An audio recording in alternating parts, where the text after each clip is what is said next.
All right, so like I said, I'm going to try not to be on here too much today, but that's probably impossible. So I stumble across these videos of people asking questions as to whether the Department of Justice can be involved with Department of Defense and be housed on Department of Defense facilities. Well, to answer those questions and wanting to know why the FBI or Kash Patel most specifically is sending 1,000 plus agents to Redstone Arsenal. Isn't that a conflict of interest? Well, you need to read the Memorandum of Understanding, August 1984. It can be found in the Criminal Resource Manual 500-999. The Memorandum of Understanding is number 938. Department of Defense Memorandum of Understanding. I'm going to highlight a few things on here for time's sake. In August 1984, the United States Attorney General and the Secretary of Defense signed the following Memorandum of Understanding between the Departments of Justice and the Departments of Defense, or Department of Defense. Memorandum of Understanding between the Departments of Justice and Defense relating to the investigation and prosecution of certain crimes. Listen to that. Memorandum of Understanding between the Departments of Justice and Defense relating to the investigation and prosecution of certain crimes. What kind of crimes are we talking about? Well, let's go over them. And you're going to find out why Kash Patel is moving all these agents, why all this interagency stuff is going on. You're going to find out real quick. And just bear in mind, lawyers, U.S. representatives, people who have access to top secret information and the goings on of the government, people who could easily be caught up in treason, sedition, subversion. Think about this while I'm reading you these highlights. So, purpose and scope of the authority. A Memorandum of Understanding establishes policy for the Department of Justice and the Department of Defense with regard to the investigation and prosecution of criminal matters over which the two departments have jurisdiction. The memorandum is not intended to confer any rights, benefits, privileges, or form of due process procedure upon individuals, associations, corporations, or other person or entities. So, I'm going to skip over, well, no, I'm not. I'm not going to skip over the policy. It's probably pretty important to highlight all these other subjects. So the policy, the Department of Justice has primary responsibility for enforcement of federal laws in the United States District Courts. The Department of Defense has responsibility for the integrity of its programs, operations, and installations, and for the discipline of the armed forces, prompt administrative actions, and completion of investigations within the 2-year statute of limitations under the Uniform Code of Military Justice require the Department of Defense to assume an important role in federal criminal investigations,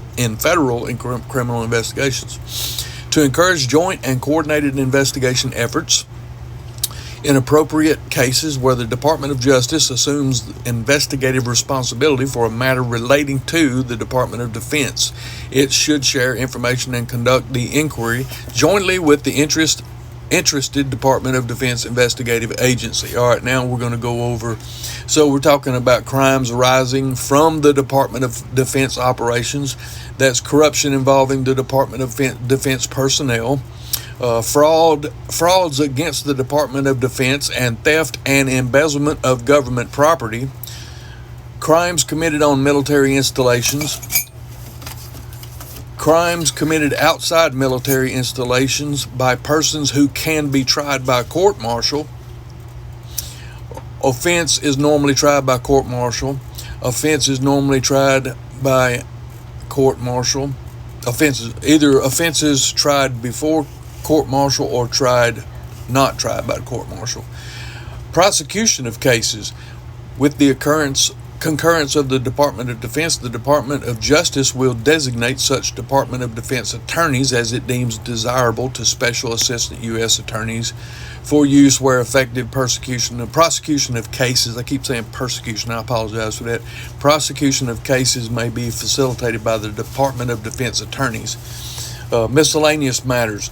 Department of Justice notifications to Department of Defense investigative agencies. joint investigations, apprehension of subjects. I want to go back up here and talk about Department of Justice notifications to Department of Defense investigative agencies. So Department of Justice investigative agencies will promptly notify the appropriate Department of Defense investigative agencies of the initiation of the Department of Defense related investigations which are predicated on other than Department of Defense referral, except in those rare instances where notification might endanger agents and adversely affect the investigation.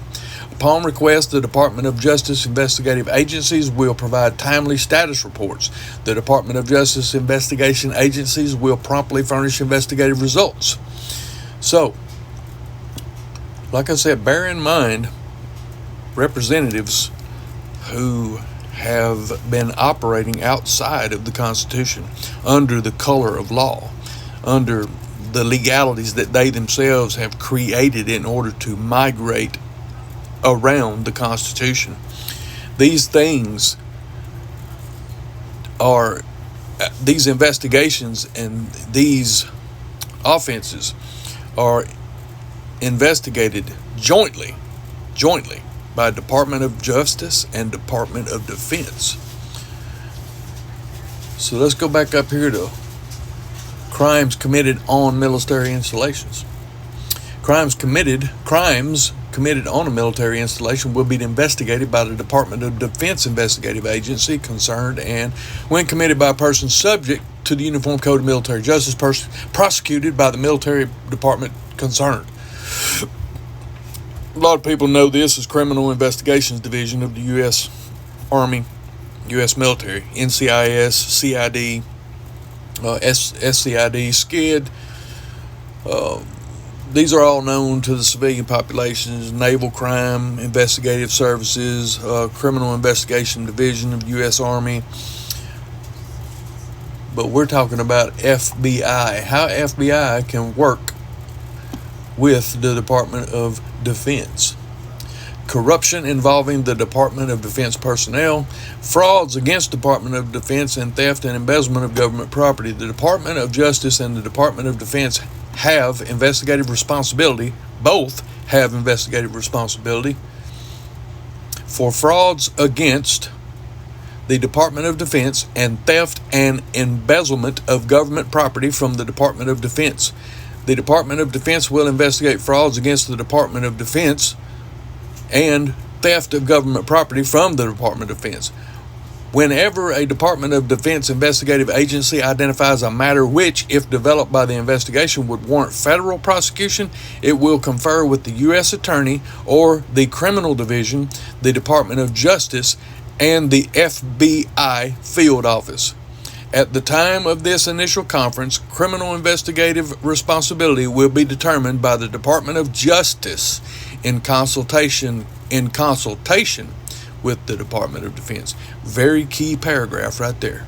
Frauds against the Department of Defense and theft and embezzlement of government property.